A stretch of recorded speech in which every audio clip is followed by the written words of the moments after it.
Firstly, I have just seen the news that BMW have stopped supplying the police with cars. Apparently, this is due to a tragic incident a while back. I think this cuts two ways. 1. The police can get better value for money elsewhere. 2. I'm disappointed as over the years I had become able to spot an unmarked BMW 3 Series a mile off. I wonder what they will use now? Let's move on to the bigger issue. The Metropolitan Police are investigating over 1,000 members of staff for sexual abuse according to the Evening Standard. That's just sexual abuse. What about other crimes such as taking backhanders?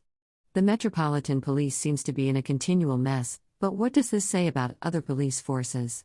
I have long argued for a complete restructuring of the police, and I think it is about high time now. The current chief commissioner seems to be at least as out of his depth as his predecessor on this. I don't think he can manage the organization or the trouble that it is in. I think that other forces probably have similar issues with staff, and a bare metal reform would seem to be the only way forward.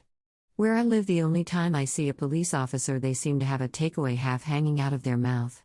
This is not the image that the taxpayer needs, especially with the way crime seems to be increasing. I have spoken before about privatizing the police. The more I think about it, the more I think it could refocus things. The problem is a private police force would cost a lot of money to start from bare metal. Even to police the town in which I live would probably be a £10 million cost to include property, vehicles, systems, staff and other assets. A good investment opportunity for someone. The only downside is the customer payment.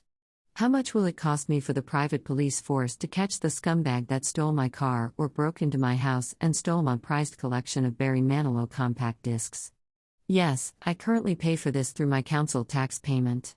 The problem is, for this payment, I am not seeing any value apart from a police officer walking down the street scoffing a takeaway, which is hardly a value repayment on my outpayment and more of an insult. It is quite a question, because if we take the 1,000 staff being investigated for sexual abuse offenses in the Metropolitan Police and use that to create a possible number for those involved or being investigated crimes, this becomes a big number. If we then use these numbers to work out a number for each police, we have a huge issue. Let's just say the same number in the Metropolitan Police are investigated for other crimes, that's another 1,000. So 2,000 staff. Let us say that another police force is half the size of the Metropolitan Police and apply the same criteria. That's a total of another 1,000 staff. So 3,000 potentially very naughty staff. Now apply the same maths to every police force in the United Kingdom, and that's just huge and off the scale. Over the past few years, I have enjoyed watching the drama television series on BBC called Line of Duty, which features Ted Hastings. I'm interested in one thing and one thing only, and that's bent coppers. And the team of AC-12, who voraciously clamp down on and root out very naughty police officers. A fantastic TV show with fantastic acting. It's a pity that no actual police squad seems to exist, or if they do, they are not coming to the fore and taking ownership of this. Or, if they are, no one can see it. Indeed, if such an organization exists, I should like a conversation with them, because I'm sure I can refer a few errant officers to them. Indeed, I wonder if the current state of affairs and the volumes that could be involved would be too much for AC-12. Going by the numbers outlined above, I think this issue is too big nationwide, and someone has to get the correct IT right first-time grip on the situation.